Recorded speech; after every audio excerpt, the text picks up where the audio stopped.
Doutora Vanessa, primeiro eu queria agradecer a sua disponibilidade de estar aqui falando sobre esse assunto tão desafiador que é o lipedema.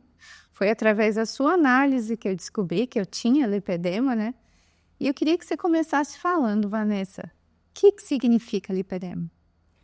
Lipedema é uma doença crônica que não tem ainda bem uma etiologia bem organizada, bem descrita, mas a gente já sabe que é uma gordura que se instala principalmente nos braços, membros inferiores, quadril, e que faz uma desproporção no corpo. Então, muitas vezes a cintura é fina, o rosto é fino e tem esse acúmulo de gordura. Muitas vezes alterado com modificações hormonais abruptas.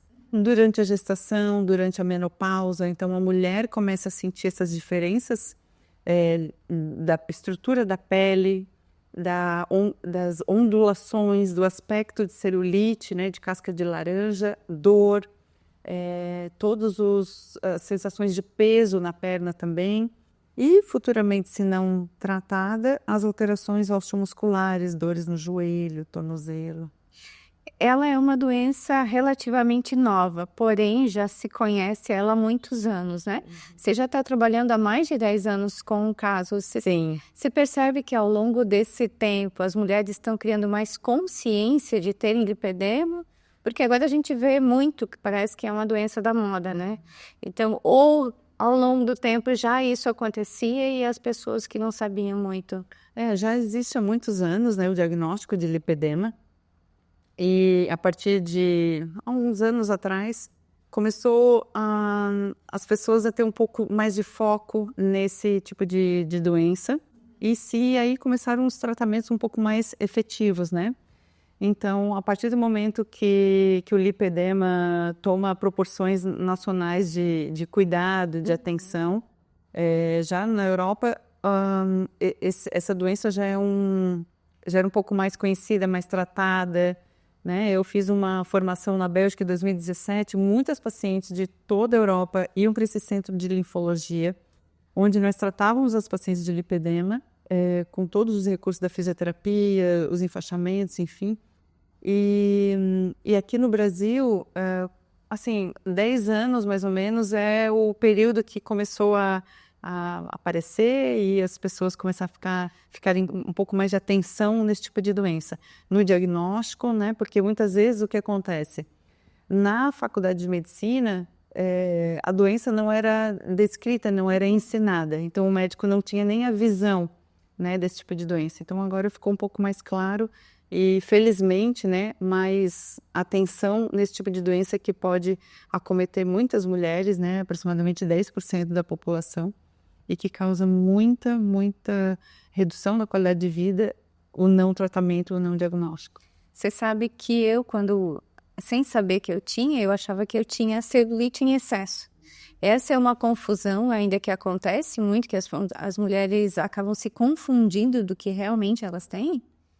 Sim, porque como tem características muito semelhantes, pode confundir. Mas o mais importante é saber que é uma doença genética, que ela causa dor, a palpação, que tem alterações vasculares de base, muitas vezes as pacientes têm refluxo, têm varizes, sentem cansaço no final do dia, limitação do movimento, né, da articular, e também equimoses, que são as manchas roxas esporadicamente. Então, do nada, mesmo sem bater, a paciente apresenta esses roxinhos na perna ou nos braços, né? Com bastante dor a palpação, isso é muito evidente. E também, quando a gente passa a mão, faz a palpação, o exame físico da paciente, a gente sente nódulos embaixo da pele, porque essa gordura, ela tem uma característica diferente da gordura do nosso abdômen, da nossa face, que ela tem uma fibrose, uma trama endurecida em volta. Então, é uma gordura que quando a gente palpa, sente nódulos embaixo da pele. Então, essa é a grande diferenciação. Essas descrições que você fez sobre os sintomas, eu senti todos eles na pele, né? Existem alguns fatores que pioram essa questão do lipedema que pode passar de um grau para outro? A falta de atividade física, a alimentação inflamatória, ou seja, alimentação com comidas muito processadas, álcool, todos os tipos de comida com muito açúcar, muito carboidrato, que aumenta o pico de glicemia. Então, esse tipo de ação piora o lipedema. A falta de compressão piora o lipedema, né? Então, as meias, todos os dispositivos que a gente tem de compressão favorecem a diminuição da inflamação, né? Principalmente, então, a falta de atividade física, a alimentação inadequada. De um grau 1, ele pode subir para um grau maior? Pode. O paciente geralmente começa com o estágio 1 e ele pode ir até o 4 se não tiver os cuidados. Hoje mesmo atendi uma paciente, ela tem 88 anos e ela nunca fez nenhum tratamento, ela está comigo há 1 ano, então ela já tem prótese no joelho, ela já tem calosidades embaixo do pé, ela tem dificuldade de mobilidade, ela anda de bengala com auxílio, porque ela tem muita dificuldade, a perna dela está muito grande.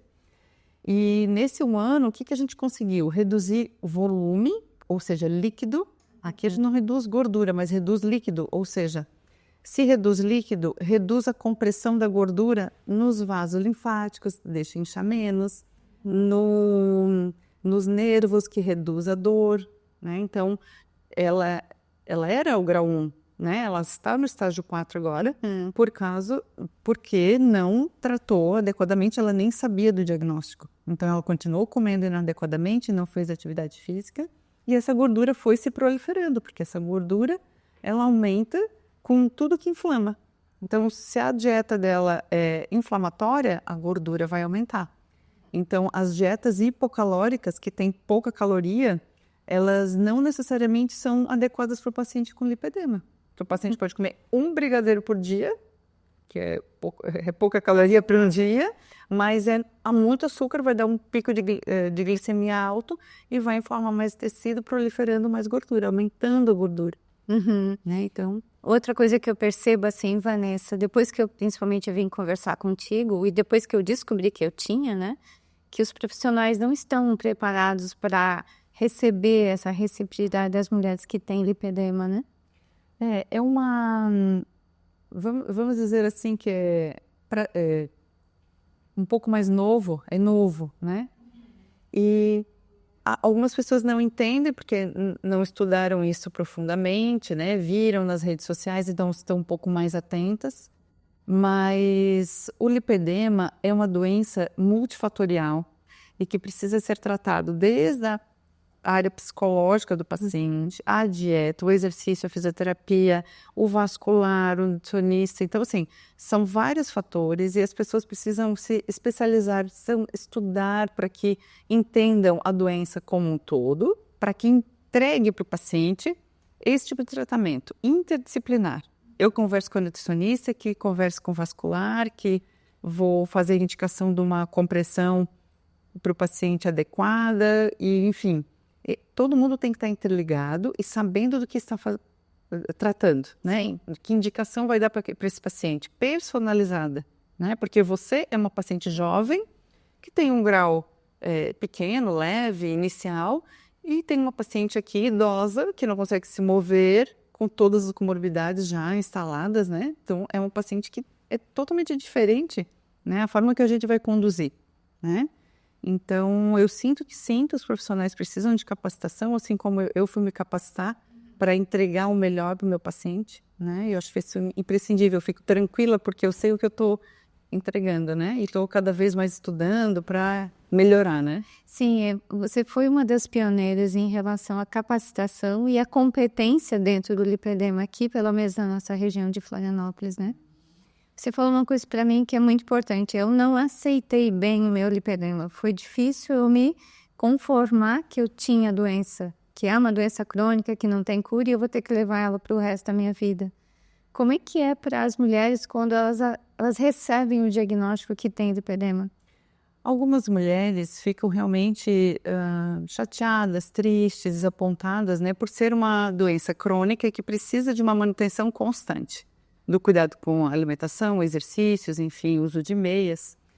E outras, elas ficam aliviadas por saber que foram diagnosticadas, porque passaram a vida inteira procurando uma solução e agora elas sabem o que trata e o que não fazer e o que fazer, né? Porque muitas vezes ficavam perdidas, sem solução para aquele problema, né? Vai em várias especialidades, vários profissionais e o diagnóstico é importante em função disso. Eu tenho, por exemplo, se fosse diabetes, que é uma doença crônica, então eu vou precisar da insulina, vou precisar verificar minha glicemia com mais frequência. E o lipedema? Eu vou cuidar da minha alimentação, vou fazer o exercício específico para mim, vou usar meia elástica, vou fazer o tratamento da fisioterapia e vou levar a vida administrando isso, vou colocar esse problema dentro da minha vida, né? Não viver ele com tristeza, né? E sim, vamos nos adaptar agora a essa nova realidade. Você sabe que depois que eu recebi o diagnóstico, eu mudei. Já estou na nutricionista, né? Vou começar minha fisioterapia. Comecei já a fazer, dar os passos, né, que você sugeriu. E uma coisa eu percebi até hoje, eu até gravei nos meus stories, que o meu peso não mudou. Essa é uma das características do lipedema, que você pode emagrecer, mas onde tem lipedema você não emagrece. A gordura do lipedema, ela é mais resistente. Então, assim, se você está fazendo atividade física, é provável que a balança não mude muito. Por quê? É provável que você ganhe músculo, massa muscular, e vá reduzindo gordura gradativamente, da cintura, de outras áreas também, né? E vai desinchando também, porque você está fazendo atividade aquática também, vai começar a fazer os exercícios, a fisioterapia mais rotineiramente, vai reduzir volume, vai reduzir peso, porque vai perder um pouco mais de água. E o importante é não se prender à balança, não o peso, e sim a bioimpedância, que é um exame mais fidedigno para a gente saber quanto tem de água dentro da célula, fora da célula, qual é a massa magra, a massa gorda em cada segmento, perdi gordura aqui, ganhei músculo lá, né? Então, isso motiva mais o paciente do que a balança. Eu até desestimulo o paciente a ficar se pesando, porque realmente quase não muda. Mas o que é mais importante é saber que está ganhando um pouco mais de massa muscular e gradativamente vai perdendo um pouquinho de gordura e líquido, né, de água. Na sua visão, Vanessa, eu vejo muito ser falado da questão da cirurgia pelo lipedema. Em que estágio você acha que ela realmente funciona e vale a pena? A cirurgia, ela deve ser bem indicada quando o paciente tem queixa de dor, ou a queixa estética dela é muito importante, né? Então, assim, ela fez o tratamento conservador, isso é importante salientar, é importante que o paciente faça toda a fisioterapia antes de fazer cirurgia, porque ela precisa fazer o tratamento conservador para reduzir a inflamação, para ela ir bem para a cirurgia. Então, ali ela já vai melhorar a redução de volume, a redução da dor, e na cirurgia ela vai fazer a cerejinha do bolo, ou seja, o que faltou? Reduzir mais volume, porque tem pacientes que são realmente limitadas em função de volume, culotes muito grandes que não cabem em calças, pacientes que têm a queixa do aspecto de celulite, apesar de algumas vezes na cirurgia ficar um pouco de irregularidade, isso é importante saber também, né, que não é uma lipoaspiração fácil, é uma lipoaspiração tumescente, ela é uma cirurgia grande, uma cirurgia que tem bastante volume de líquido para poder eliminar e sugar a gordura com mais facilidade.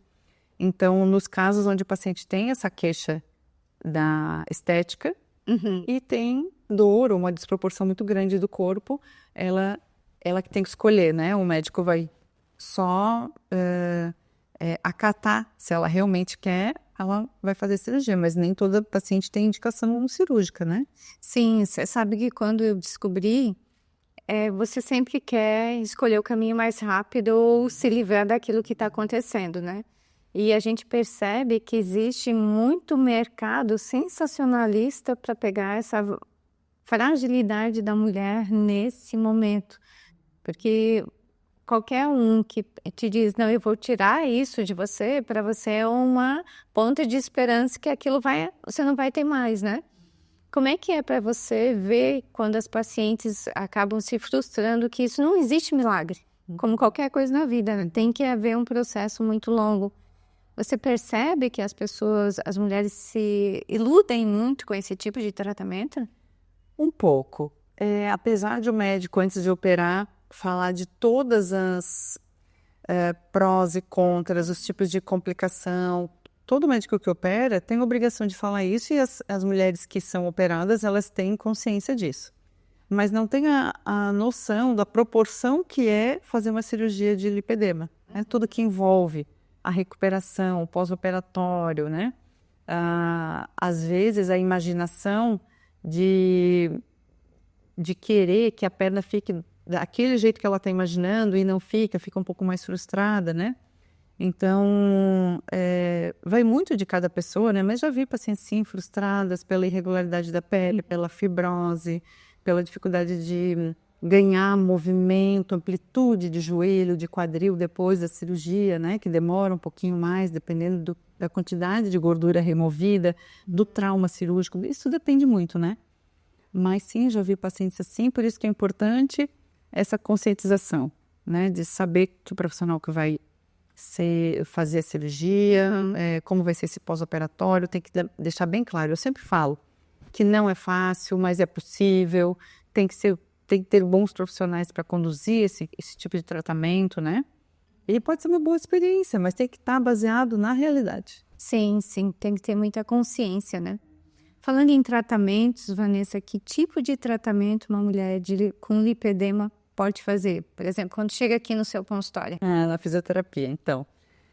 O objetivo da fisioterapia é reduzir os sintomas da paciente. Então, se ela tem dor, sensação de peso, aspecto de casca de laranja, né, que são as celulites na coxa, a falta de mobilidade, os recursos que a gente utiliza para conseguir reduzir todos esses sintomas são todos recursos anti-inflamatórios. Então, a placa de LED, que é um tipo de luz que vai interagir com o tecido, sem aquecer, sem doer, e vai favorecer a redução da inflamação, diminuir fibrose e auxilia a formação de novos vasinhos para favorecer a circulação. Uhum.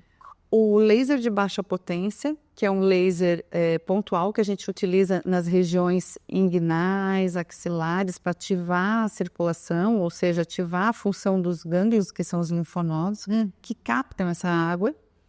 E também terapia física descongestiva, que é o padrão ouro no tratamento de linfedemas, ou seja, de inchaços crônicos, que também podem ser usados no lipedema, porque a maioria das pessoas tem retenção hídrica, tem retenção de água.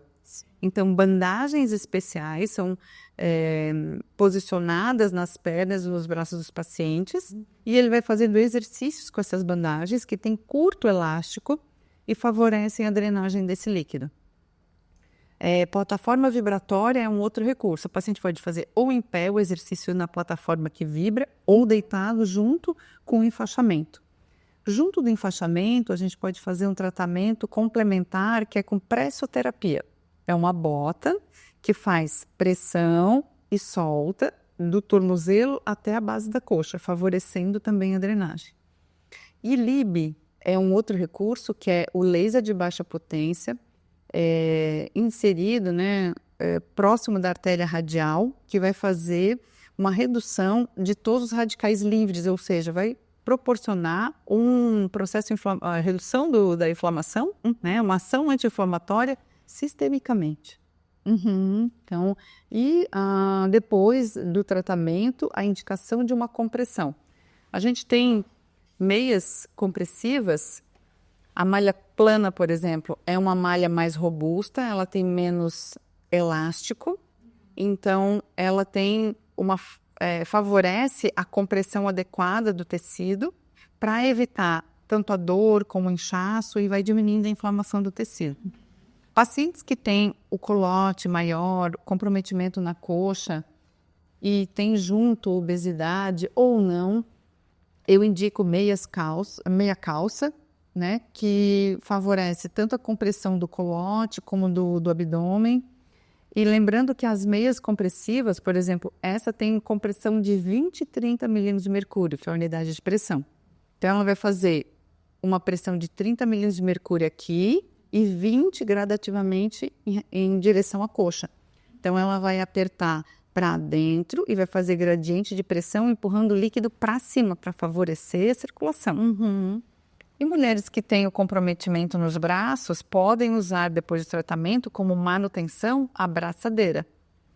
Pode ser elástica, como essa daqui, mas o ideal, ela é a malha plana dessa braçadeira, que é um tecido mais robusto para sustentar. Então, ela vem daqui do punho até a região próximo da axila, para fazer a compressão adequada dos tecidos. Pode acontecer de usar tudo isso e enquanto você está usando, a coisa está funcionando. Parou de usar, volta tudo de novo? Esse líquido que acumula embaixo da pele, ele é resíduo da circulação sanguínea. Então, a partir do momento que a gente tira a compressão, a tendência é o líquido voltar para aquele espaço, porque o sangue vai passar por ali, vai filtrar a água e vai depositar a água embaixo da pele. Se eu tenho uma compressão constante, eu tenho um tecido desinchado, com menos dor. Eu tiro o líquido, observo, opa, tem menos pressão aqui, vou me acumular aqui, porque tem menos pressão. Então, o uso constante diminui tanto a água, como as impurezas que se acumulam junto com essa água, porque esse resíduo era para estar lá filtrando no teu rim e você eliminando pela urina. E ele fica acumulado na sua perna, nos seus braços, né? Então, por isso que diminui a inflamação também, porque vai eliminando essas toxinas do tecido. Tem alguma coisa que a mulher pode fazer ela mesma em casa? Eu ouvi falar sobre a escova para fazer escovação ou exercício. A escovação é uma forma de favorecer a circulação. Então, é uma escova com cerdas naturais que podem ser passadas no tecido, sempre em direção à região da virilha, sempre em direção à região proximal, que é aqui na axila, nos braços, para favorecer a circulação. Melhor que isso é o paciente mobilizar o tecido, colar a mão na pele e fazer um movimento circular com um pouquinho de pressão para ir liberando tanto essa dor como o inchaço, como a fibrose, né? Então, nada do que for vigoroso o paciente deve fazer. E sim, com nenhum tipo de tratamento deve doer no lipedema, porque aumenta mais a fibrose, a dor, né? Um trauma.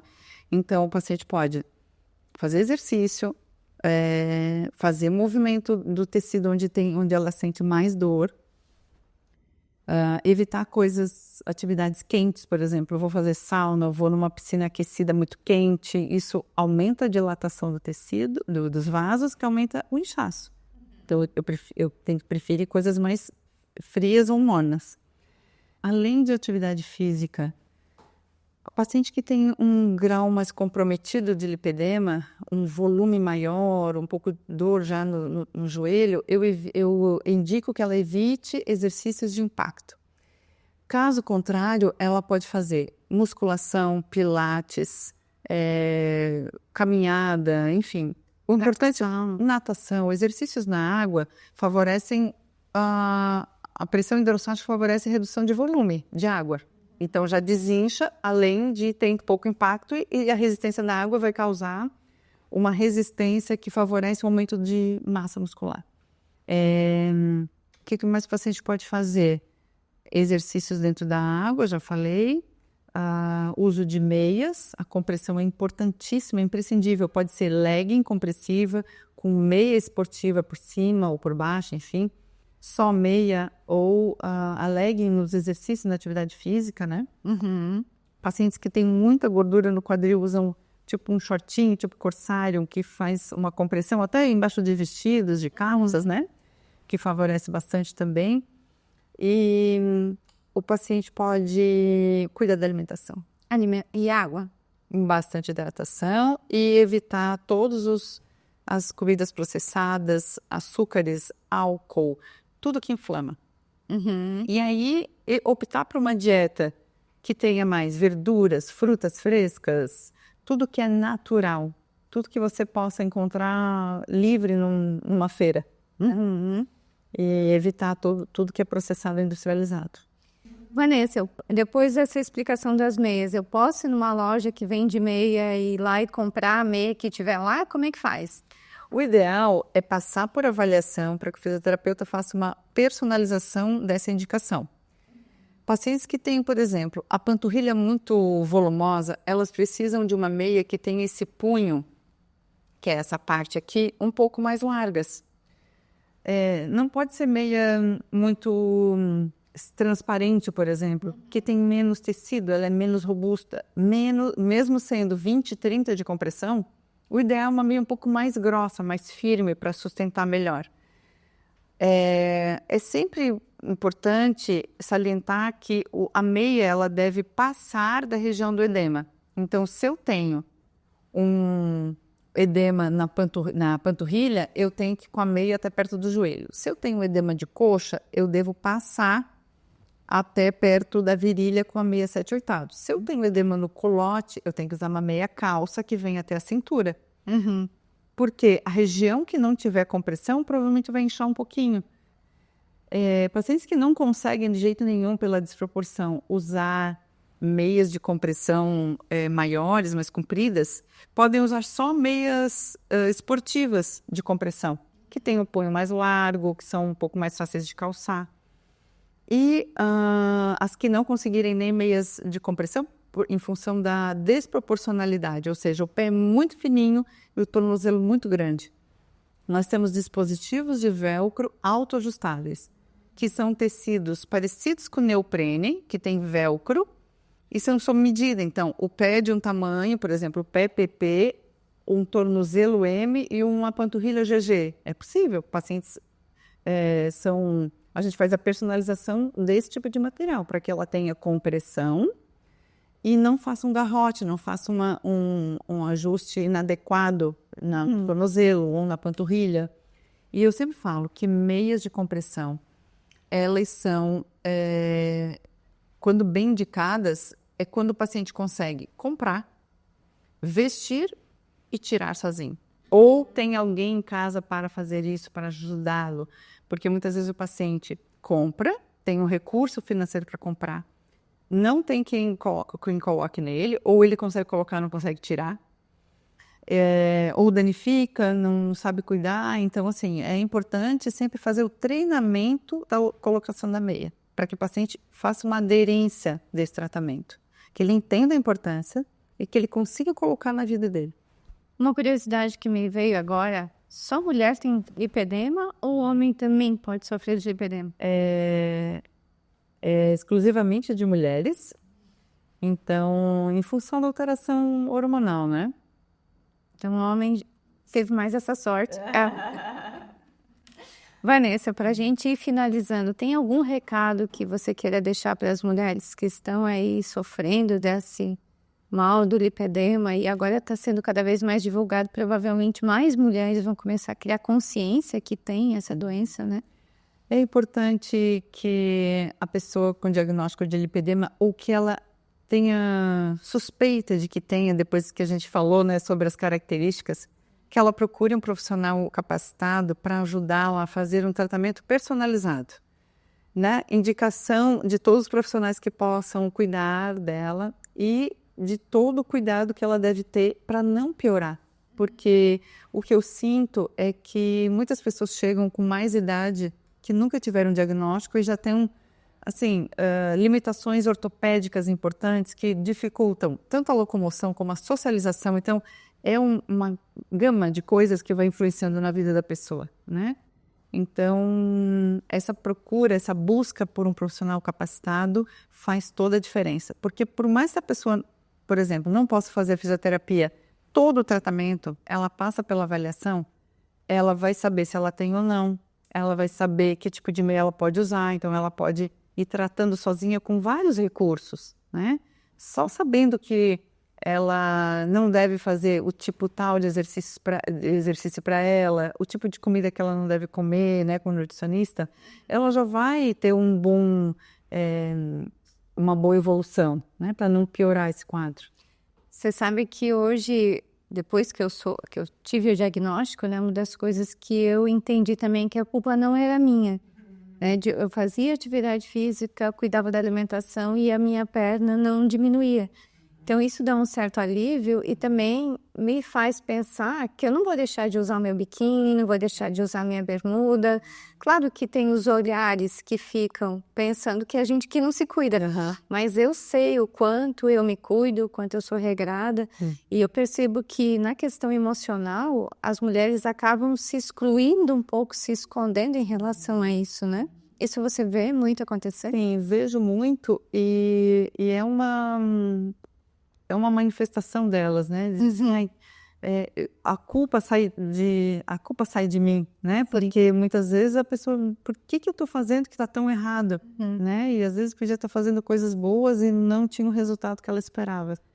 E é importante não ficar, eu sei que é difícil, mas não ficar preocupado com o que o outro vai pensar, vai falar de você. Você sabe, bem o que você falou, você sabe o quanto é o seu esforço, você sabe que tipo de doença que tem, você sabe tudo que está fazendo para melhorar, então o mais importante é que você fique cada vez mais confortável com o seu corpo, mais à vontade, que tenha menos dor, que tenha uma vida leve, né, para não ficar com foco só nisso, né? Sim. E saber que você está fazendo de tudo para não piorar.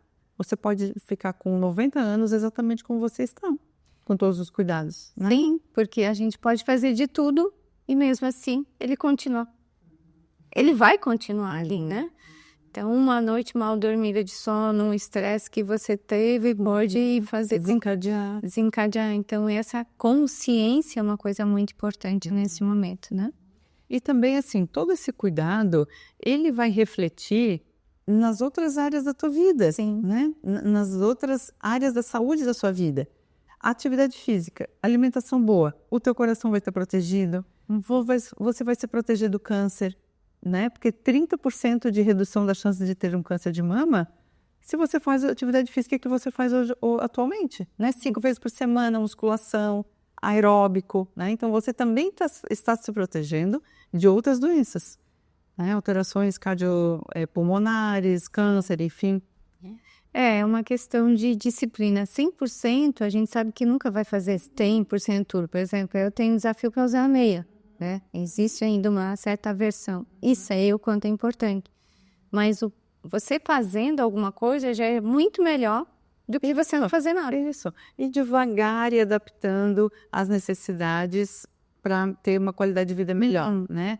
São muitos recursos, muitas mudanças, às vezes, que o paciente tem que fazer e ele tem que devagar, eu sempre falo para o paciente, devagar vai colocando na sua vida, para que vire um hábito, para que você sinta o conforto, comprove que aquilo é bom para você, né? Então é isso, devagar, com paciência, tolerando. Não deu para fazer a dieta exatamente como eu gostaria no fim de semana, não tem problema, não precisa se culpar, segunda-feira vamos retomar, para ter uma tolerância também, para não ficar muito duro, muito rígido, né? Nós somos seres humanos com deficiências, com dificuldades, né? Às vezes a gente quer compensar em algum lugar. Então, que haja essa tolerância. Ó, acordei muito, muito cansada, hoje eu não vou fazer academia, mas à tarde eu vou caminhar no mar. Vai adaptar para que não fique tão pesado, né? Sim, mas com bastante valentia sempre. Vanessa, tem algum remédio que se pode tomar enquanto se tem lipedema? É algo bem discutido, porque não tem estudos muito robustos para dizer assim, ó, esse aqui vai te ajudar muito. Então, alguns médicos, sim, fazem fórmulas que a gente precisa olhar se cabe na vida do paciente, se ele vai se adaptar, se vai fazer bem para ele, né? Então, é algo que ainda eu sinto que precisa de estudos mais volumosos, robustos, para a gente comprovar. Assim, isso daqui é maravilhoso para o lipedema, né? Por exemplo, os pacientes que têm alterações vasculares, os médicos vasculares indicam os flebotônicos, que são remédios para favorecer o enrijecimento, o tônus da veia, que vai favorecer o retorno venoso e vai diminuir um pouco mais o inchaço. Então, os médicos dão para os pacientes, muitos se beneficiam, mas tem que ser indicação médica, né? É um dos remédios que podem ser usados.